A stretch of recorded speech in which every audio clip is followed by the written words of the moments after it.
Irmãos amados, vamos continuar aqui a nossa conversa hoje, ainda aqui no capítulo 1, mas um pouco no capítulo 2. Mas vamos lá, capítulo 1, versículo 14. Atos, capítulo 1, verso 14. Ontem nós falamos que a igreja avivada, ela persevera, e hoje nós queremos então continuar com o assunto da igreja avivada persevera com duas posturas. Em duas posturas, não tem novidade, bom? Não tem novidade, não tem nada extraordinário de que os irmãos já ouviram. É a mesma palavra de Deus, mas a mesma palavra de Deus viva e eficaz, mais poderosa do que qualquer espada, na verdade, qualquer coisa neste mundo. É o único livro, irmãos, que está vivo ao longo das gerações. Você compra uma revista, você joga ela fora daqui a pouco. Você lê uma matéria, ou lê um livro, daqui a pouco ele vai para a sua prateleira, mas aqui está cheio de poeira, e daqui a pouco ele se consome e acabou. Este livro é o livro que, ao longo das gerações, ninguém destruiu, ninguém destruirá. É o único capaz de mostrar quem eu sou, quem você é, o que nós precisamos, o que Deus faz, quem Deus é, o que nós de fato precisamos manter nessa caminhada. Vamos lá, Atos 1, versículo 14, só a primeira parte aí do texto. O que diz? E todos estes perseveravam unânimes em oração. Novamente essa frase, todos estes perseveravam unânimes em oração. Pessoal do som aí, se quiser de repente controlar e abaixar um pouquinho, fica tranquilo, tá bom? Ok? Meus irmãos, nós comentamos um pouquinho ontem sobre a palavra avivar. Como eu falei, o termo aparece cerca de 250 vezes no Antigo Testamento. Fala da ideia de preservar, manter vivo, purificar, corrigir e livrar do mal. Então, quando a igreja está avivada, quando a igreja está vivendo realmente esse propósito, Deus está preservando ela, Deus está livrando ela do mal, Deus está purificando e corrigindo a sua igreja. No Novo Testamento, as palavras agora aparecem num outro contexto, que traz inclusive o que é o tema de vocês, como falamos ontem aqui: florescer. Para florescer precisamos estar de fato no Senhor, né? João capítulo 15 fala sobre isso claramente. Precisamos estar ligados no Senhor. E além disso, é lançar novos brotos. Ô varão, lançar novos brotos. Vocês sabem melhor do que eu, lá na nossa região tem que desbrotar. Que também tem, não tem? Tem que desbrotar, todo lugar tem. E aí a gente pensa assim, mas para que isso? Porque a finalidade é, você vai deixar aqueles brotos melhores, aqueles brotos que você sabe que você está fazendo o seu papel na lavoura, mas você precisa de fato contar com a mão de Deus naquele negócio. Na igreja não é diferente, a igreja ela persevera, a ação é de Deus, é o Espírito Santo de Deus que move as coisas. A igreja hoje ela está na ação do Espírito Santo. Atos é a igreja na ação do Espírito Santo, é os atos do Espírito Santo na vida da igreja. E aí o que a igreja está fazendo? Falamos ontem, a igreja está perseverando, e a igreja nesse contexto persevera debaixo de uma ordem e aguardando uma promessa. E nesse contexto específico, a igreja então está orando. Mas antes aqui, o termo que aparece não é oração. A igreja, ela aparece de forma unânime. unânime. Então eu quero começar nesta manhã falando dessa primeira postura da igreja, a igreja que avança, a igreja avivada, é uma igreja que está unida. A igreja precisa entender isso. Unidade, irmãos, descrita em Atos. O termo grego aparece pelo menos 12 vezes, significando o quê? Um povo com uma só mentalidade. Também aparece um povo em comum acordo e um povo com uma paixão. Não precisa me responder qual é a paixão que está no seu coração nos 21 dias que você orou. A gente precisa pensar nisso.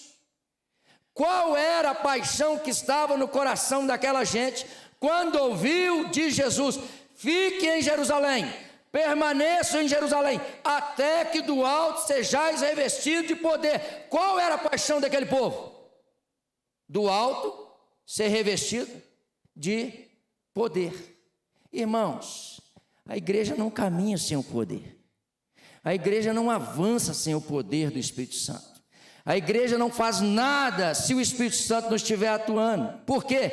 Jesus foi assunto aos céus, está à destra do Pai. A Bíblia diz que ele não deixaria os seus discípulos sozinhos. Enviaria o quê? Consolador. Mas é interessante que João, no capítulo 16, vai apresentar o Espírito Santo não apenas como consolador. Se você olhar lá, ele é o guia, ele é o professor, é ele que ensina a igreja, é ele que corrige a igreja. Então é ele que purifica a igreja, é ele que santifica a igreja, é ele que passa as informações quentinhas que recebe do trono da pessoa de Jesus, o dono da igreja, o cabeça da igreja, é ele que passa. Então a igreja avivada precisa do Espírito Santo.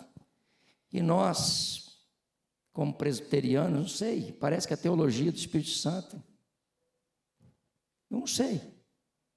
Eu falei isso numa outra igreja, na região de Minas Gerais também, quando vim pregar o ano passado.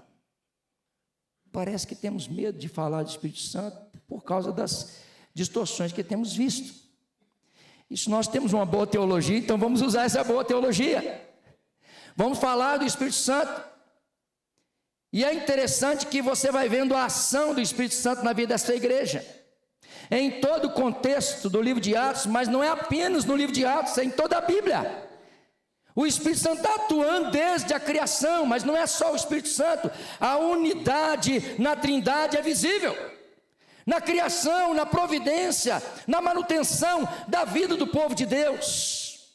E aí, irmãos, nós estamos nesse contexto.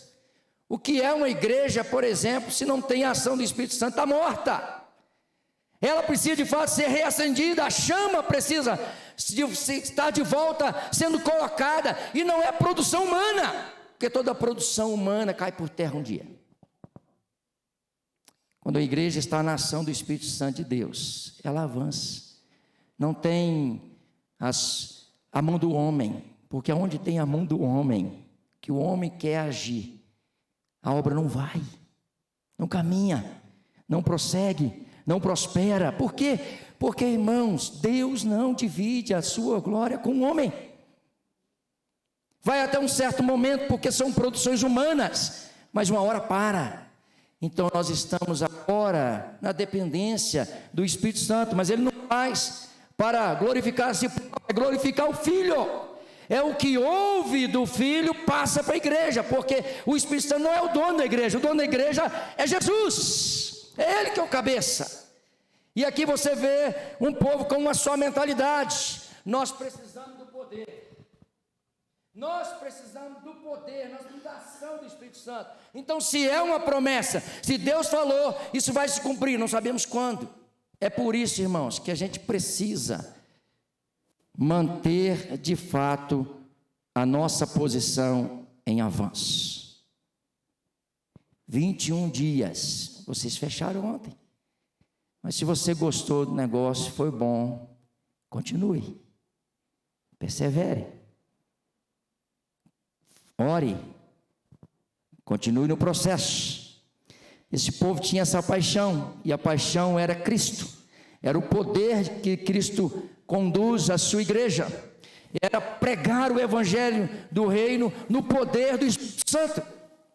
É diferente, a ação é diferente, totalmente diferente. Então a singularidade dessa igreja era tamanha que a imagem é quase musical. Era como se fosse, irmão, aqui um conjunto de notas tocado, mesmo que diferentes, e as notas se harmonizando em grau e tom. Quem entende de música pode explicar isso melhor. Como instrumento de uma grande orquestra sob a direção de um maestro, assim é o Espírito Santo harmonizando a vida dos membros da igreja de Cristo. É aqui, irmãos, o que Paulo fala na sua primeira carta aos Coríntios, capítulo 12. Por favor, abra aí. O que ele vai dizer aqui na sua primeira carta, no capítulo 12, a partir do versículo 12, ele fala da unidade orgânica da igreja, união. São muitos membros, mas um só corpo. E o versículo de número 18 diz assim: mas Deus dispôs os membros, colocando cada um deles no corpo, como lhe aprouve. Deus traz as pessoas, Deus coloca na igreja, Deus é que salva, Deus é que santifica, Deus é que une. Interessante isso. O texto vai dizer no versículo de número 23 que os membros que parecem menos dignos no corpo, a esse damos muito maior honra. E também nós não somos decorosos, temos em especial honra, mas os nossos membros não têm necessidade disso. Contudo, Deus coordenou o corpo. Deus dispõe os membros, colocando cada um deles no corpo. O versículo 24 diz que Deus coordenou o corpo. Qual é a finalidade disso? Versículo 25, para que não haja divisão no corpo. Pelo contrário, cooperem os membros com igual cuidado em favor uns dos outros. Unidade é a mesma ideia que Paulo vai falar lá em Efésios, quando apresenta dizendo que nós temos que seguir de fato cabeça. E logo depois ele fala de juntas, medulas, tudo ligado e produzindo de fato para o crescimento do reino dos céus. Ele distribui dons, o Espírito Santo distribui dons na igreja. Para quê? Não é para trazer divisão. É por isso que às vezes nós temos um pouco de receio. Nós temos a boa teologia, mas não falamos da teologia do Espírito Santo, da ação do Espírito Santo. E aí a gente percebe que as confusões estão sendo instaladas. Não, aqui a gente não pode falar. Nós temos que falar, e temos que falar o que a Bíblia diz. E a Bíblia diz que Deus deu pastores, deu mestres, pastores que são mestres, deu evangelistas, deu doutores. Deus coloca tudo no seu devido lugar. Todas as pessoas que fazem parte da IPSM, é isso? São importantes. Todas são importantes. O presbítero Delfim não está aqui nesta manhã, mas ele é importante. Por uma razão, está enfermo. Oramos por ele, porque ele faz parte desse corpo, desse todo. E com certeza está em casa, mas desejoso, talvez, gostaria de estar lá no templo para adorar junto com os irmãos. A unidade é vista, irmãos, na igreja, exatamente nesse contexto, o Espírito harmonizando as coisas, trazendo unidade no meio do povo de Deus. Então a unidade na igreja primitiva foi algo extraordinário, ao ponto de Lucas registrar que a igreja contava com a simpatia de todo o povo. É interessante, Atos 2,47 diz isso, contando com a simpatia de todo o povo. Não era apenas das igrejas, irmão, está falando da presença da igreja lá fora. É exatamente isso que faz a diferença, exatamente isso que glorifica ao Pai, que a igreja está sendo um reflexo daquilo que é visto na Trindade. A Trindade é unida, então Deus deseja isso na igreja. E aí é importante que a igreja está perseverando unida, como fruto da obra do próprio Deus Trino. A igreja estava experimentando, irmãos, a providência do Senhor naquele contexto. A igreja viu essa unidade na Trindade em todo o ministério de Cristo.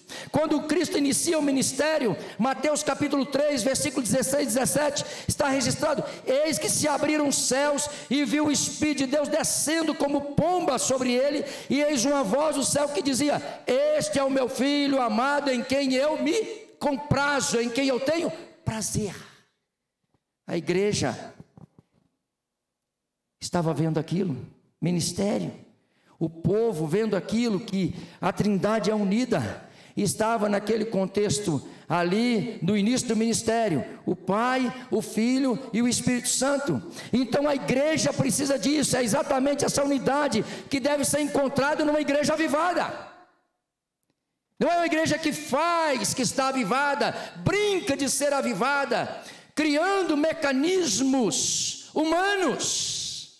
Mecanismos humanos, irmãos, atraem pessoas carnais, como diz Paul Washer. E aí essa igreja que está utilizando mecanismos humanos, estratégias humanas, vai atrair os carnais. Ela precisa continuar criando mecanismos humanos para continuar mantendo esses crentes carnais na igreja. Não há unidade. Daqui a pouco, aquele inchaço. Não tenham medo do quantitativo. Tem que ter qualidade. E tem que ter quantidade. É o que o reverendo Hernandes diz, né? Tem gente que tem medo dos números. E eu não tenho medo dos números, não. Eu tenho medo de mim mesmo. De me afastar da palavra. Como pastor. E o meu coração se envaidecer e eu começar a criar mecanismos humanos para atrair pessoas. Eu tenho medo disso. Porque eu estou buscando a glória para mim. E Deus não divide a glória dele com Janderson, nem com João, nem com Mateus, nem com Pedro, nem com a Maria, ou quem quer que seja. A igreja é dele. Ele vai mandar. Se Deus nos der a oportunidade, mais na noite nós vamos falar sobre isso. Ele vai mandar. Conversávamos ontem, e aí um dos irmãos falava sobre a questão de crescimento. E perguntava sobre essas questões de igrejas. A gente sabe que tem igrejas aqui com muitos membros, né? Igrejas presbiterianas, né? Com muitos membros. Louvamos a Deus por isso. Louvamos a Deus por isso. Mas eu perguntei para ele assim: se Deus salvasse 50 pessoas de uma vez e colocasse hoje na IPSM, a IPSM estaria preparada para receber esses 50 novos membros de uma vez? A gente tem que ir no passo do Senhor, na agenda do Senhor. Até a igreja primitiva, quando Deus salvou 3.000, teve problema. Atos capítulo 6, instituição dos diáconos, porque estavam sendo esquecidos. Aqui, desespera não, aviva o seu coração no Senhor, mantenha a unidade, mantenha no propósito. Werner de Boer afirmou que a unidade de Jesus, irmãos, pede à igreja, tem como paradigma e origem a unidade do Pai e do Espírito Santo. Nosso paradigma é a Trindade. A igreja de Deus deve ser o seu reflexo, dessa unidade. Assim, ela está cumprindo o propósito de Deus que estabeleceu e está escrito em João 17. João 17, na oração sacerdotal, versículo 21, 22 e 23, diz assim: a fim de que todos sejam um.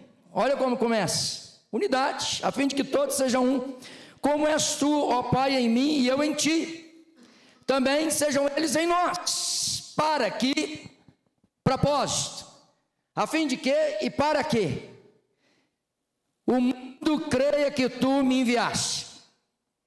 Eu lhes tenho transmitido a glória que me tens dado, para que sejam um, como nós o somos, e eu neles, e tu em mim, a fim de que, propósito, sejam aperfeiçoados na unidade, para que, novamente, propósito, o mundo conheça que tu me enviaste e os amaste, como também amaste a mim.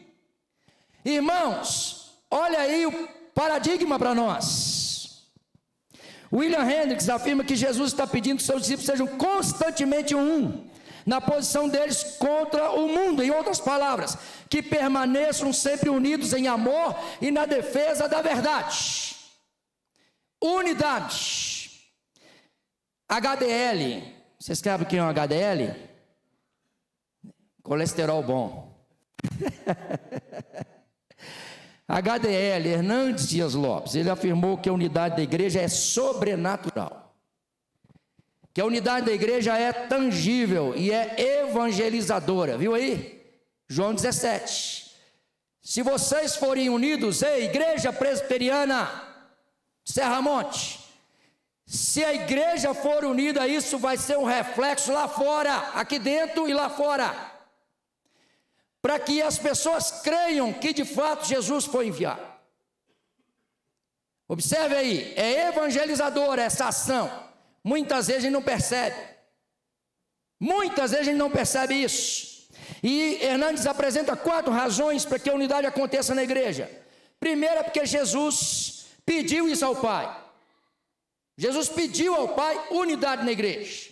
Segundo, tem a ver com a nossa origem espiritual, nós somos filhos de Deus. Filho de Deus. Terceiro, ele diz que nossa missão no mundo, é a nossa missão no mundo, cumprir a missão no mundo, é também a questão do reflexo da unidade. E ele diz que é o nosso destino eterno, é céus. Lá no céu tem divisão, não tem? Tem, gente? Lá no céu tem divisão? Tem confusão entre os crentes? Tem um negócio que o crente quer aparecer mais do que o outro, fazer mais do que o outro? Não existe isso, irmãos. Lá no céu é todo mundo, ó, adoração ao Cordeiro Santo de Deus. Todo mundo entendeu o propósito. E aí, o mundo, irmãos, perdido, não é capaz de ver Deus, mas ele vê os crentes. Conversávamos sobre isso, né, Robson? Conversávamos sobre isso. O quanto, irmãos, os crentes às vezes estão dando mau testemunho até no trabalho. O quanto tem sido prejudicial na caminhada da igreja, né? O maior entrave, irmãos, para a evangelização, somos nós mesmos. Somos nós mesmos.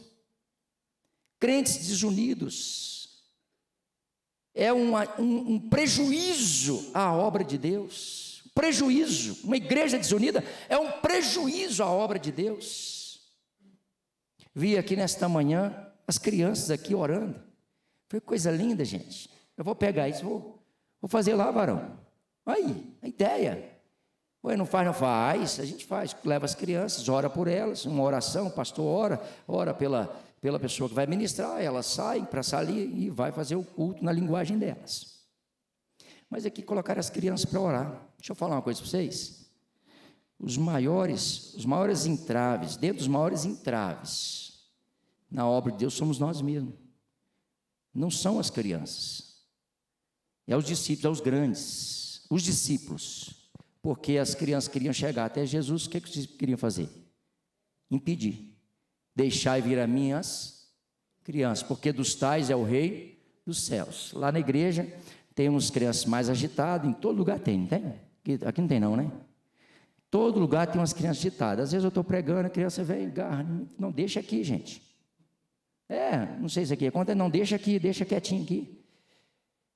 Eu prefiro uma criança agarrada na minha calça, no terno que eu tiver, na minha camisa, do que ela lá fora no mundo, crescendo da maneira que a gente percebe aí, irmãos.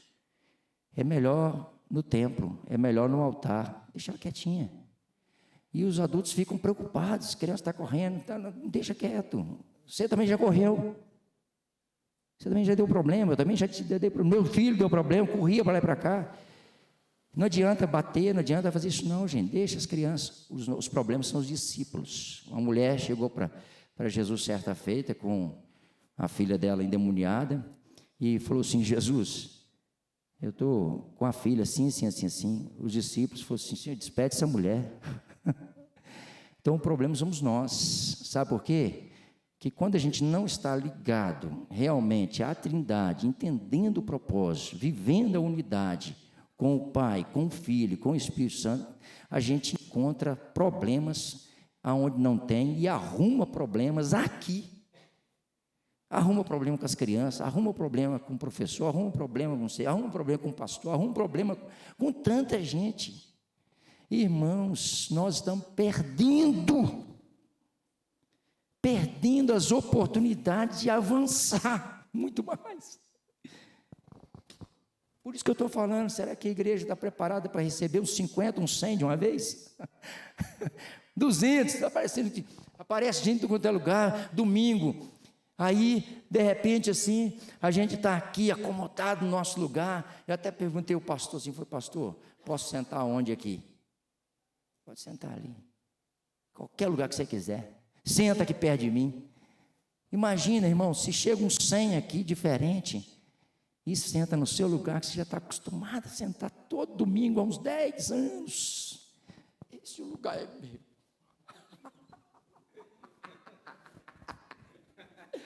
Você sabe qual é o problema? Nós somos os entraves, porque a gente está ligado nas coisas daqui, e a gente esqueceu das coisas de lá. Deixa vir, senta aí, bênção. Você chegou lá assim, olhou e falou assim: miserável, como diz o miserável, está no meu lugar. Você chega, coloca a mão e fala assim: como é que é o seu nome? Fulano de tal. Deus te abençoe. Que bom que você veio. Você está no lugar certo. Aqui é a casa de Deus. Deus vai falar ao seu coração. Deus vai fazer algo diferente na sua vida hoje. Louvado seja o Senhor. Vocês entenderam? Nós somos os entraves, irmãos, que nós estamos desligados, desunidos, fora, muitas vezes, do propósito. Então aí, irmãos, Thomas Brooks escreveu que a discórdia e a divisão não condiz com cristão algum, mas causa espanto os lobos importunarem as ovelhas, mas uma ovelha afligir, outra é contrária à natureza e abominável. Os crentes estão se gladiando, se perdendo, muitas vezes no propósito. Por exemplo, é o sujeito que vai à frente, não vai para frente nunca, não quer que as coisas andem também. Quando eu estava preparando essa mensagem, eu pensei assim: gente, eles convocaram a igreja para 21 dias de jejum. Para que isso? Semana de jejum, para que isso? Não precisamos disso não, pastor. Não precisamos disso não, presbítero. Pastor e conselho estão inventando moda. Essa semana aí tirou os doces, tirou isso, tirou aquilo. Para que essas bobagens? Só lá em Nestor Gomes que tem esses negócios. Louvado seja o Senhor. Unidade é o propósito de Deus para a vida da igreja. Unidade, perseverar em unidade. Você pode falar isso comigo? A igreja avivada persevera unida. A igreja avivada persevera unida. Aleluia. Ó, só os homens. A igreja avivada persevera unida. As mulheres. A igreja avivada persevera unida. Todo mundo. A igreja avivada persevera unida. E você vai falar assim: eu não vou ser entrave para essa unidade. Aí é outra história. A cores e ao vivo. Qual é o quadro que você está pintando? O quadro da discórdia ou o quadro da unidade? O quadro do avanço ou o quadro do retrocesso? O quadro que Deus já pintou para a igreja é o quadro da unidade. Já está pintado. Você olha para frente. Aviva. Você está vendo ali? Aviva. Está vendo ali? Sim, aqui? Tem aqui? Aviva. Aviva. Senhor, reacende a chama no meu coração para que eu possa entender a cada dia o propósito do Senhor. É a unidade. O crente chegou para você conversando fiado, sai fora. Sai fora, sai fora. Viemos no carro, conversando, aqueles anjos. E aí nós temos assim, quando a gente aproveita essas viagens, tá gravando, né, varão? Quando a gente aproveita essas viagens, viagem mais longa assim, ou às vezes eu vou levá-la ao médico, que um tratamento que ela tem feito em Colatina, que fica a 140 quilômetros de onde a gente está, o Espírito Santo ministra ao nosso coração para orar para algumas pessoas. Não é que eu sou aquele cara super top, o Alexandre aqui exagerou. Nós somos falhos, dependentes e carecemos de melhorar muito, de sermos transformados nessa área da questão da oração. Aí, estava vindo para cá, varão, sábado, nós temos muita viagem, eu olhava lá, falta 350 e tantos quilômetros, 410 quilômetros. Aí, começava a falar às vezes mal do negócio. Elisângela, vamos parar agora, vamos orar. Nós não podemos falar mal dessa pessoa, nós temos que orar por ela. Daqui a pouco a gente conversava, vinha um outro nome na cabeça, fulano, e ela falava comigo, vamos parar, nós não podemos falar mal, nós temos que orar por essa pessoa. E a gente orava. Tipo assim, às vezes o problema está em nós, às vezes nós estamos sendo entrave no negócio, às vezes a gente está cheio de razões, a gente não quer dar o braço a torcer, mas somos nós o problema. E aí nós tivemos um tempo bom de oração, louvado seja o Senhor por isso. Nós temos 410 para orar, porque se a gente não vigiar, irmão, a gente sai 410 quando falando mal um do outro aí, e esse negócio, aonde tem crente, aonde tem homem, aonde tem gente, tem problema. Tem ou não tem? Só em Nestor Gomes. Povo de Nestor Gomes, se estiver me vendo aí nessa live, louvado seja o Senhor por vocês. Amo vocês. Louvado seja o Senhor. E tenho orado por vocês, você sabe disso. Meus irmãos, a primeira postura da igreja então é manter a posição, o quê? Unida. Segundo, o texto diz lá em Atos capítulo 1, versículo 14, perseveravam unânimes em oração. Ontem eu comecei a falar um pouquinho aqui, que orar não é algo fácil, né? A gente às vezes acha que é uma reunião que é colocada especificamente num horário, na igreja, é também. Vocês ficaram 20 dias orando, e aqui tem semana de oração, e aqui também tem um dia específico de oração ao longo da semana, não é isso? Então, é o modelo normal aí das igrejas presbiterianas. Oração não é fácil. Irmãos, eu confesso para vocês que eu já falei isso lá na igreja lá, eu falo assim, eu fico assim, ansioso que chega logo a semana da oração para ver se eu vou para a igreja orar, porque é o período que a gente mais ora. Falei com vocês aqui ontem, falei, Senhor, eu estou dedicando 6h30 ao longo da semana para cuidar da minha saúde, mas eu preciso também tirar um tempo melhor para buscar o Senhor, para orar. A igreja, irmãos, aqui descrita nesse texto em Atos, por favor, ela está orando e aguardando a promessa. Mas logo na sequência, eles oram para que Deus levante um novo líder. Interessante isso, porque Judas comete suicídio, o cargo fica vago, e logo então na sequência, versículo 24 diz o quê?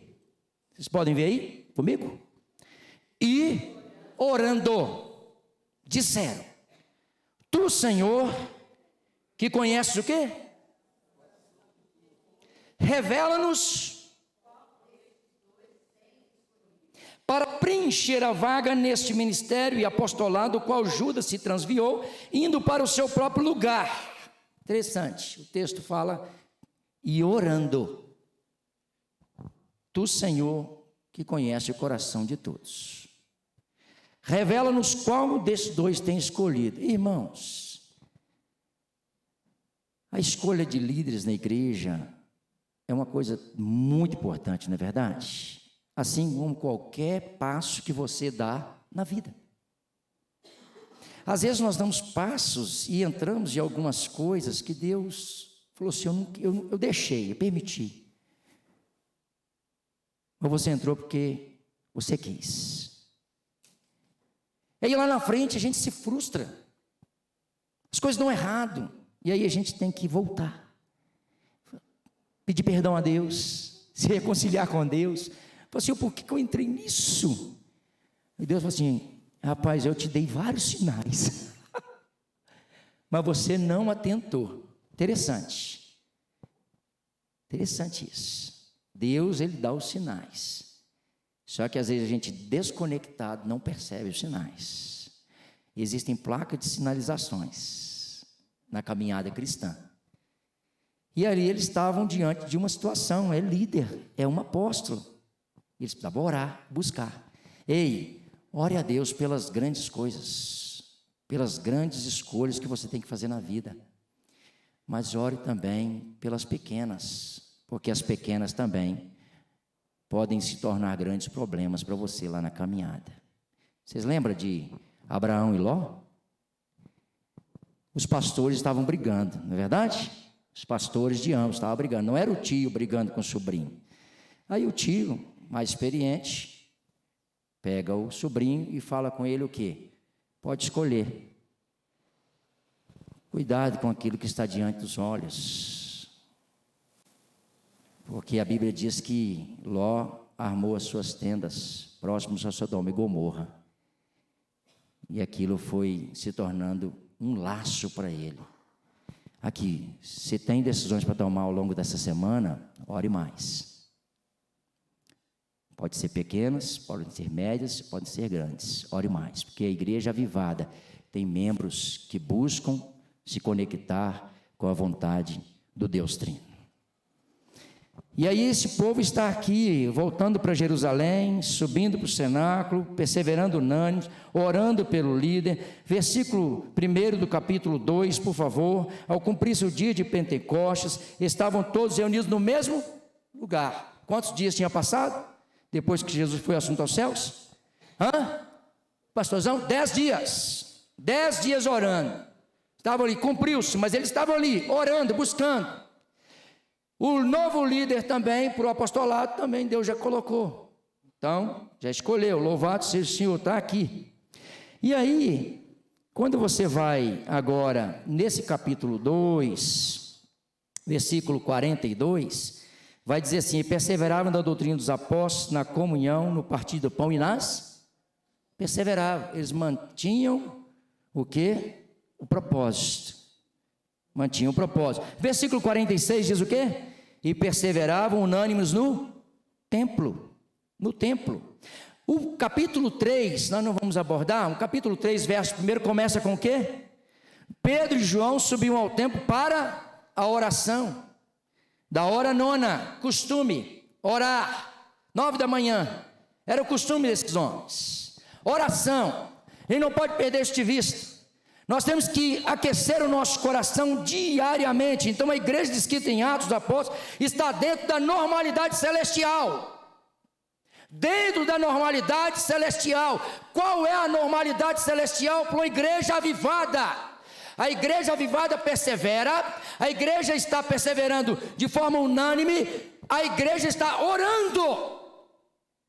Isso é normalidade celestial. Então, crente que não está na oração. Crente que não entra na propósito de jejum, varão, na santidade. O crente que você fala assim, tudo que acontece na igreja, assim, isso é invenção de moda. Você tem que conversar com ele, falar assim, varão, o que está acontecendo com você? Varô, o que está acontecendo com você? Tem hora que nós temos que apertar uns crentes. Tem alguma coisa errada com você. E aí, irmãos, quando nós falamos em orar por determinado assunto, a questão é, quanto tempo orar? Quanto tempo orar? Quais foram as razões que vocês oraram? Já viu como é que ficam as orações, as reuniões de orações? Não sei aqui, as orações, e o pastor e os presbíteros têm que conduzir esse negócio. Pelo menos lá eu peço a eles, e de vez em quando a gente cai nesse prejuízo. Às vezes nós vamos a uma reunião de oração, é a semana inteira e é a mesma coisa. Daqui 1 ano é a mesma coisa. Eu quero que cura fulano. Eu quero que tudo bem, amém, amém. Mas às vezes as nossas orações é mais pedir. Já teve um dia específico só de agradecer, varão? Uma oração só de agradecer. Louvado seja o Senhor. Que igreja abençoada é essa, varão? Louvado seja o Senhor por isso. Propósito, a gente tem que pensar que não é só pedir. O que Deus está fazendo? O que Deus está realizando?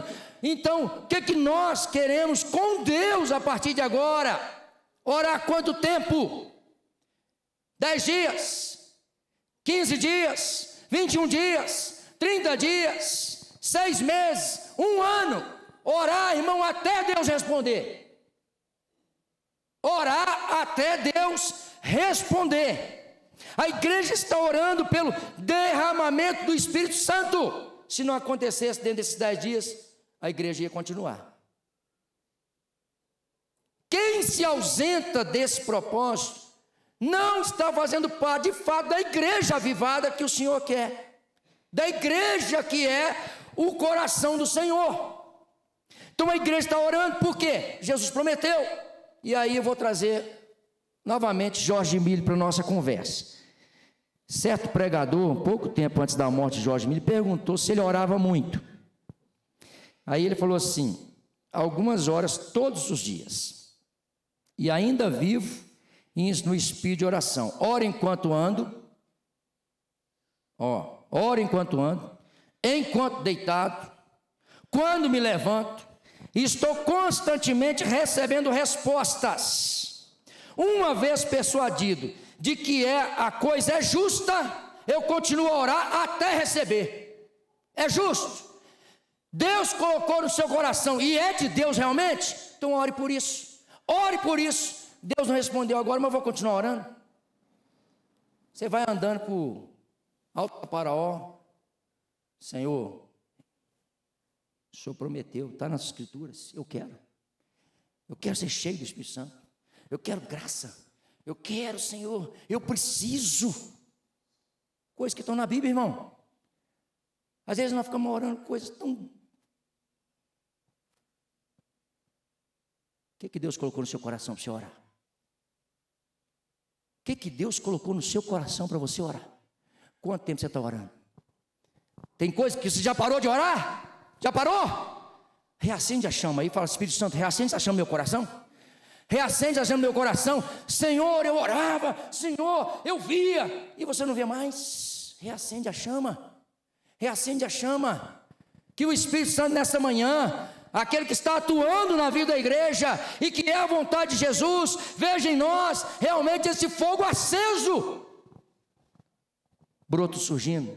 Qual é o quadro que você está pintando? Não veja o quadro que você pintou, veja o quadro que Deus pintou. Veja o quadro que Deus pintou. Qual é o quadro? Brotos. Os brotos vão florescer. Deus está com a mão dele sobre a minha vida, sobre a minha família.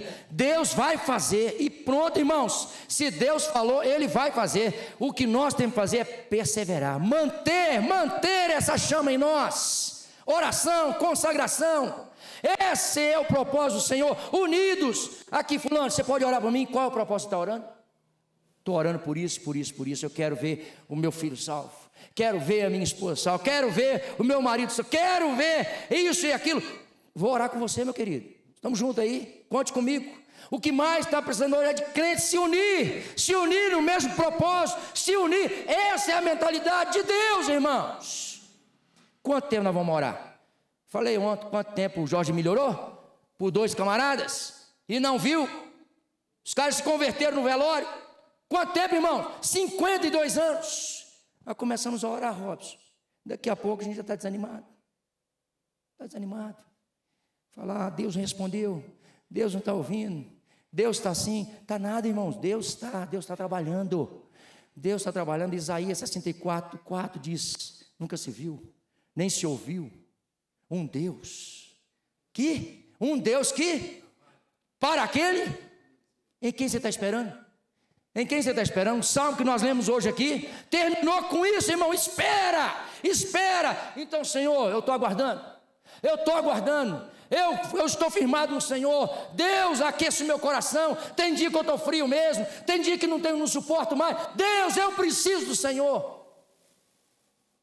Oração, louvado seja o Senhor. E aí diz aqui que ele não é preciso nunca, não pode nunca cansar de orar sem receber uma resposta. Então, eu vou comprar um caderno de oração.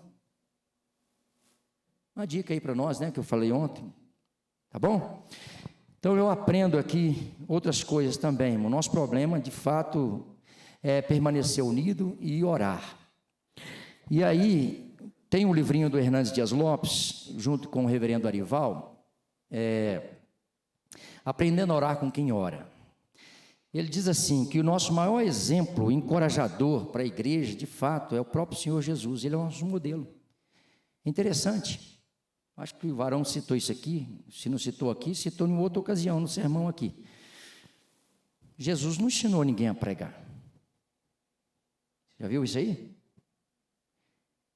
Mas os discípulos assim, Senhor, ensina-nos a orar. Ele é o modelo. Ele é o modelo.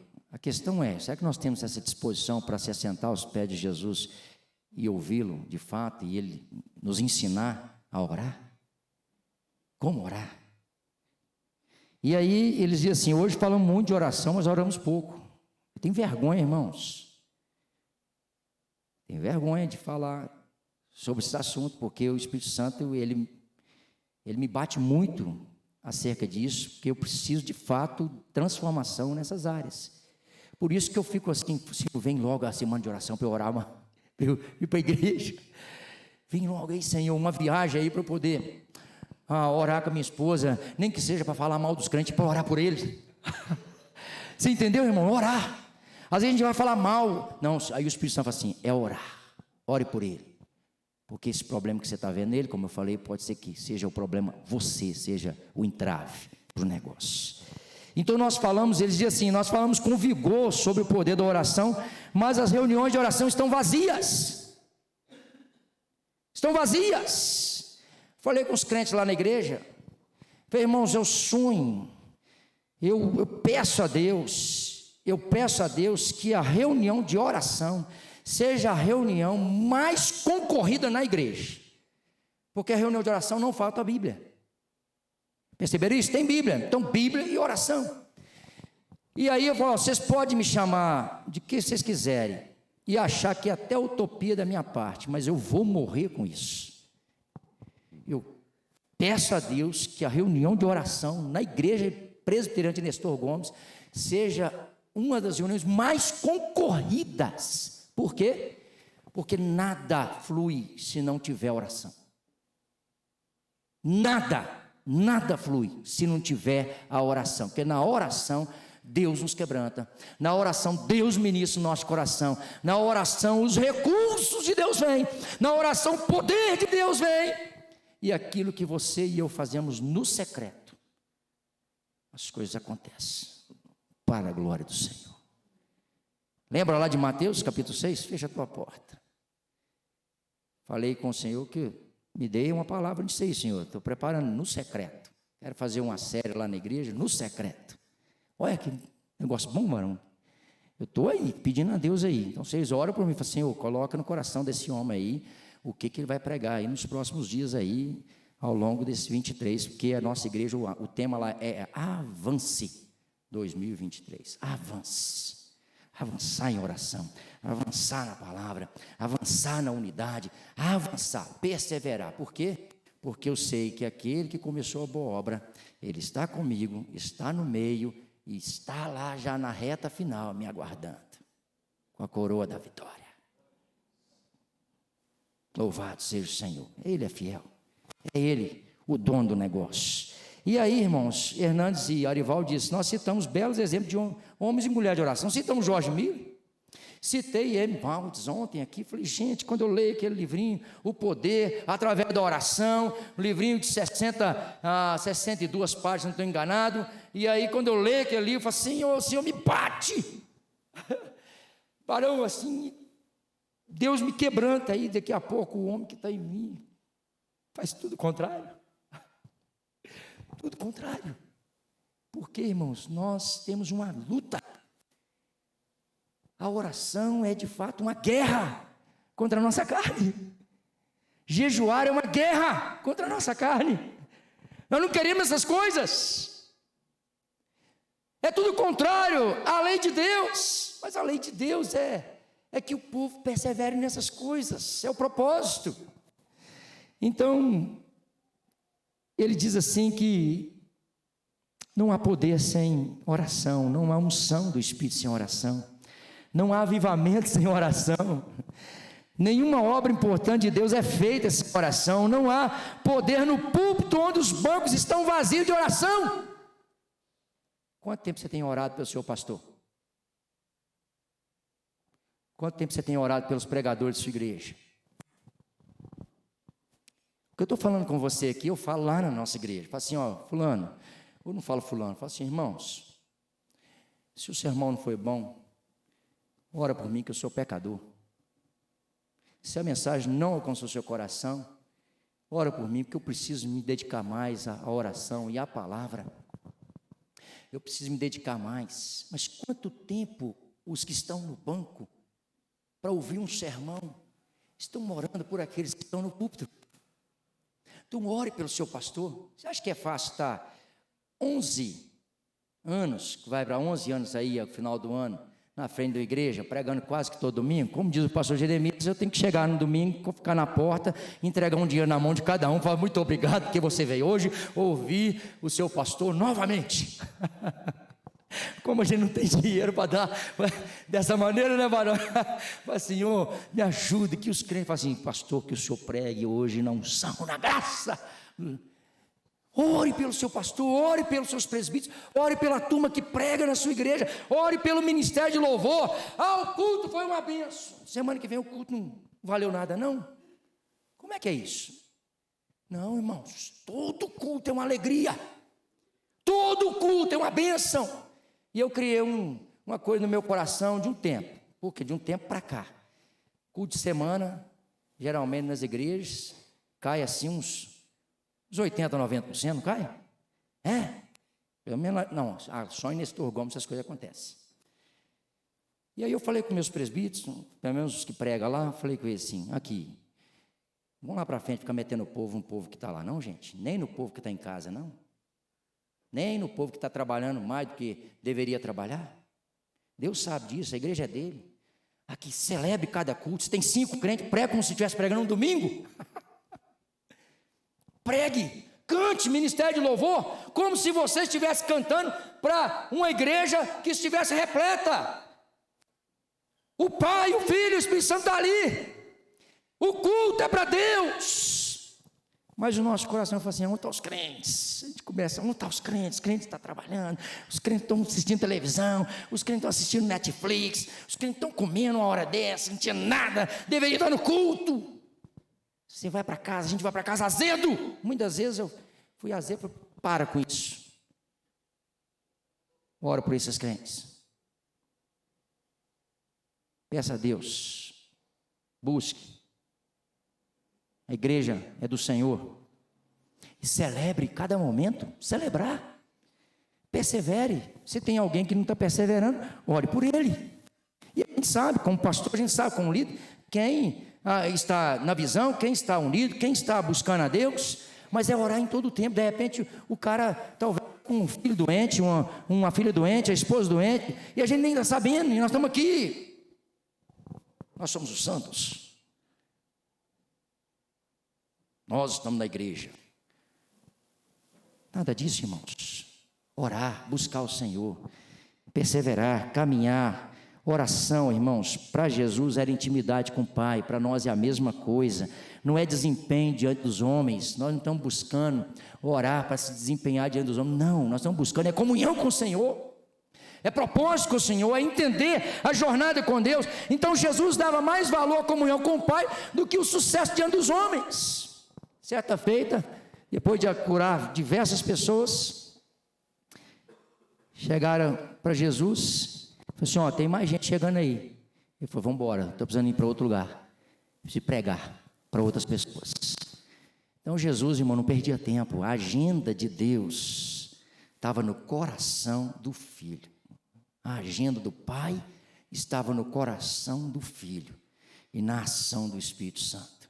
Igreja avivada, coração de Deus, encontrando o coração da gente. Louvado seja o Senhor. Comunhão. E Deus manda poder, graça, unção, e a obra avança no nome de Jesus. Meus irmãos, eu fecho a minha conversa com você aqui. O pastor britânico Ian afirmou que a intenção de Deus é que os cristãos, tanto individual quanto coletivamente, permaneçam em comunicação estreita com Ele. Essa é a razão pela qual Deus nos deu a oração. A oração é uma resposta à obra de Deus, em vez de ser uma alavanca para fazer Deus agir. Igrejas que têm uma liderança que ora, essa igreja avança no nome de Jesus. Igrejas que oram, elas experimentam avanços. Igrejas que oram, elas experimentam respostas de orações. E as respostas de orações é que vão aquecendo o nosso coração a cada dia, para nós nos mantermos firmes na presença do Senhor. Igreja avivada é uma igreja que persevera em duas posturas. Quais são essas posturas? Primeira delas, unidade. A igreja precisa estar unida. E a igreja que é avivada, ela persevera em oração. Oração. Você pode ficar em pé? Pastor Alexandre Cavarão. Irmãos, eu tenho uma experiência para contar para vocês, parece boba, mas eu creio que é muito válida. Sempre quando Deus coloca o nome de alguém no coração da gente assim, repetidas vezes, é para a gente orar por essa pessoa. Você já acordou à noite e veio o nome na sua cabeça? Você acordou e veio o nome assim? É para você orar por ela. Essa semana é engraçado. Ravi toda hora falava assim, pai, Leonan, pai, Lenilson. Ele fala o jeitinho dele, né? Do nada, não viu o Leonan, não viu o Lenilson, falava o nome do seu Lenilson. Aí ontem, na hora que a gente estava fazendo devocional, pai, Leonan, Lenilson. Falei, vamos orar por eles, velho. O senhor está falando o nome toda hora dos dois, velho. Então, é um exemplo só para eu te contar que quando tem um nome na sua cabeça, é para você orar. Crente não acorda à noite por causa de barriga cheia, só. Acordei à noite, perdi o sono, Deus está te chamando para oração. Você despertou, irmão, começa a orar. Vamos orar então? Tem alguém na sua cabeça? Deus está colocando a semana toda? Você podia orar. Alguém está incomodando você? Um nome? Quem ora por quem às vezes te machucou? A gente só consegue orar por quem nos machucou se a gente perdoou. Então, a oração é um sinal de perdão. Você podia orar agora por essa pessoa? Que Deus está colocando um nome aí na sua cabeça? Deus, por favor, ele e ela estão debaixo do teu cuidado. Derrama a tua bondade, a tua graça em favor de que ele seja cheio, ela seja cheia. Se é perdão, que o Senhor perdoe, restaure. Dê um novo tempo para que esta pessoa recomece e avance aos pés do Senhor. Deus, nós oramos por avivamento do nosso coração, que a começar em nós, esta chama não se apague, que o Senhor reacenda um fervor espiritual, aquele amor inicial que um dia aqueceu o nosso coração, que um dia nos fazia chorar. Deus, nós queremos isso de novo. Queremos tempo aos teus pés na oração, queremos ser uma igreja unida no mesmo propósito, o propósito que o Senhor dá, designa, derrama sobre nós. Obrigado pela vida do teu servo, pastor Janes, obrigado por usá-lo, e que o Senhor o use ainda mais ali no Nestor Gomes, que o teu nome venha a ser conhecido e exaltado, no nome e para a glória de Jesus, amém.